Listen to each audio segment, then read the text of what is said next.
Bonjour, nous allons vous présenter aujourd'hui un projet réalisé dans le cadre du cours d'architecture logicielle. Il s'agit d'un site web d'actualité disposant d'un backend SOAP REST, d'un front-end React et d'une application client externe.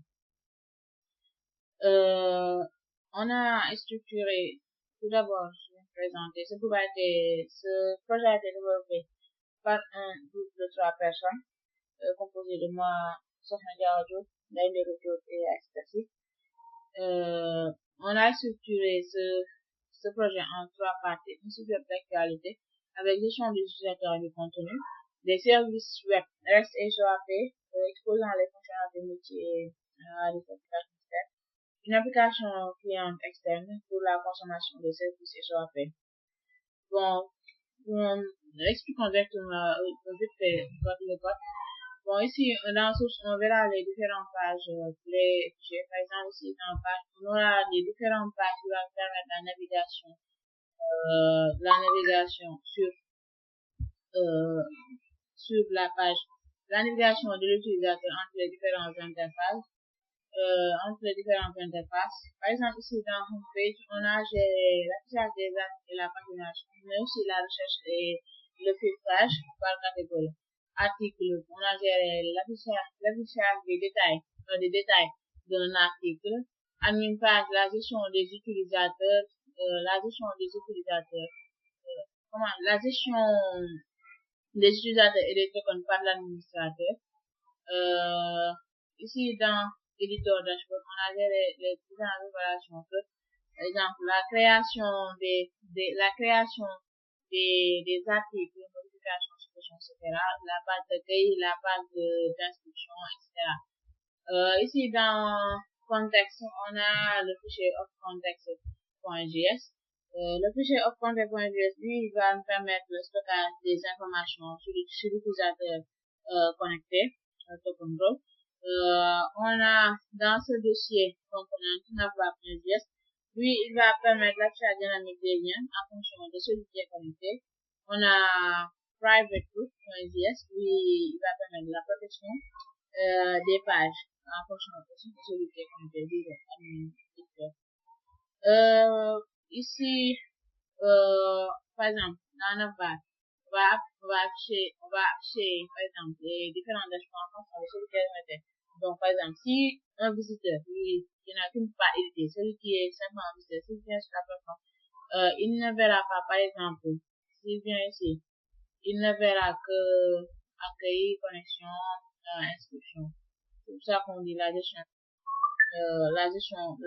dynamique des pages. Ici, la gestion dynamique des pages. Passons directement au backend. Dans le backend, on a implémenté différents fichiers dans différents dossiers. Par exemple, ici, on a le serveur.js qui est le fichier principal.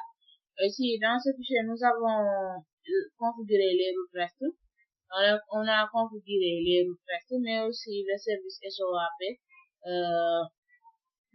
Aussi, dans le dossier route, on a regroupé les routes REST pour les applications, on l'a regroupé ici. Par exemple, si on vient ici dans article route.js, on a la gestion des routes, par exemple, la gestion des articles, l'affichage des articles de tous les articles, par exemple, par ID, par catégorie, par exemple, catégorie. Aussi, on a la gestion, l'affichage public et privé, par exemple, c'est pas tout le monde qui ont les mêmes, par exemple, les mêmes privilèges. L'éditeur et l'administrateur, oui, il faut faire des opérations comme créer, modifier, supprimer. En plus de l'affichage aussi, mais l'affichage tout le monde. Ici, on a ce dossier, par exemple, le dossier SOAP. Le dossier SOAP, on a implémenté ce qui est service.js. Service.js, il va nous permettre de définir les méthodes SOAP, par exemple, comme la méthode authenticate, getUser pour l'affichage des users, add user pour l'ajout. update, delete, etc. On a ce fichier user service manual qui est un fichier XML. Ce fichier, c'est un fichier XML qui est lisible par le client externe. Par exemple, si on a utilisé Python. Dans le dossier modèle, on a les fichiers pour on a différents fichiers pour interagir avec la base MySQL. Par exemple, si on vient ici, par exemple, pour article modèle.js, par exemple, getGoal, cette méthode va nous permettre de faire des requêtes comme sélectionner tous les articles de la table, dans la table article, dans la base de données, ou sélectionner par ID, etc. Méthode. Par exemple, ici, on a create pour la création, update pour la mise à jour, delete pour la suppression.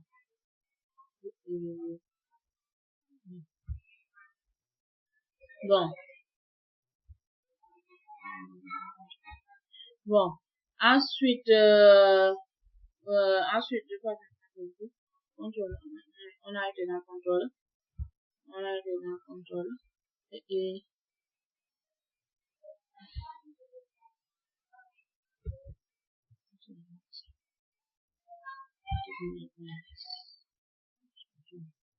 bon, pour l'application client, on va passer dans l'application client. Ici, on a écrit ce script Python client app.py. Comment ça marche? Par exemple, l'utilisateur vient, il donne son login, son mot de passe. Le script appelle l'authenticate, la méthode authenticate via SOAP. Si le rôle retourné c'est admin, le script demande un jeton. Si il demande un jeton, et ensuite l'utilisateur pourra accéder à ce menu.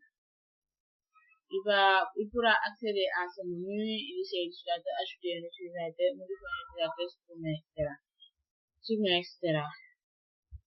Ensuite, on va regarder l'interface.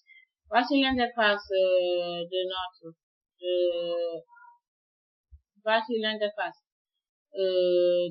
application. Voici la page de tête. Ici, on peut voir les différents articles paginés, voir entre les pages.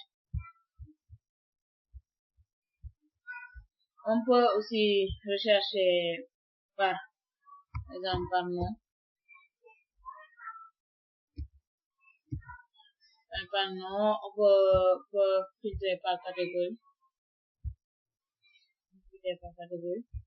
On va se connecter en tant que, par exemple, lui est un administrateur, elle est un administrateur. Elle va être redirigée directement vers sa page, son dashboard. Ici, il peut ajouter un article, éditer ou supprimer les articles. Même chose pour catégorie, ajouter une catégorie. Par exemple, on va supprimer catégorie maths pour le réajouter. Ajouter dans la catégorie. Et on va le voir ici. Par exemple, ici, on peut supprimer ensuite, ajouter un article.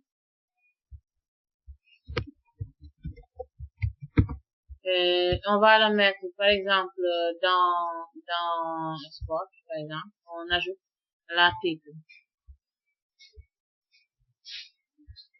On va continuer, excusez-moi. Ici, on a ajouté cet article. On peut l'éditer ici. On peut, ici, dans admin, on va la gestion des utilisateurs. Supprimer les utilisateurs. Non, supprimer les utilisateurs. Bon. On va se connecter. Par exemple, si on peut faire la gestion des techniques, on va se connecter, par exemple, en tant que Murit. Murit, c'est un éditeur. Il est directement redirigé vers la page de gestion des articles et des catégories. Il peut supprimer pour ajouter des catégories, ajouter des articles. On va aussi régler ce problème plus tard, puisque on voit ici que l'administrateur et l'éditeur, même s'ils ne sont pas les mêmes personnes, voient qu'ils peuvent éditer, qu'ils peuvent faire des opérations sur les différents articles, les différentes catégories, même si ça ne les appartient pas. Donc, on va gérer ce problème plus tard. Ensuite, on va passer à l'application cliente. On va exécuter euh, le script Python. Si on demande le login, on va mettre le login soxna base. On va écrire le mot de passe. On voit les différents cas. On a authentification et voici le jeton qui a été créé. Par exemple, on peut lister les utilisateurs. On voit les différents utilisateurs. On voit les différents utilisateurs ici. On peut, par exemple, ajouter un utilisateur. Par exemple, en écrivant le login par exemple,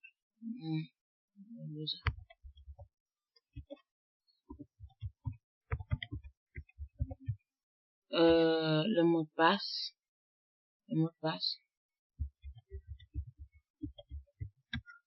et le rôle, par exemple, disons que c'est un admin aussi, et on voit que l'utilisateur a été ajouté. Si on regarde ici aussi, dans le backend,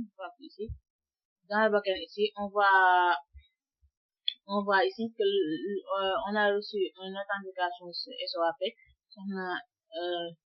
comme login mot de passe avec le pas. Et l'authentification a été réussie pour Sohna. Et on a listé 4 utilisateurs.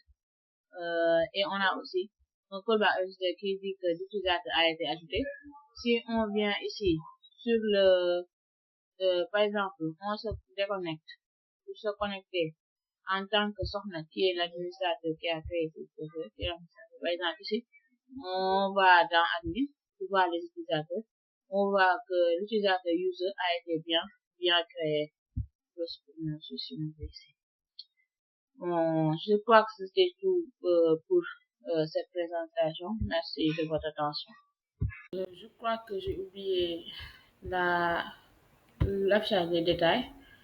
Par exemple, si on vient ici, si on clique sur le titre, on verra les détails.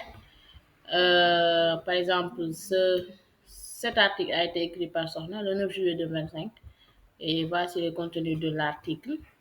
On peut revenir ici dans la page d'accueil. Donc, merci pour votre attention.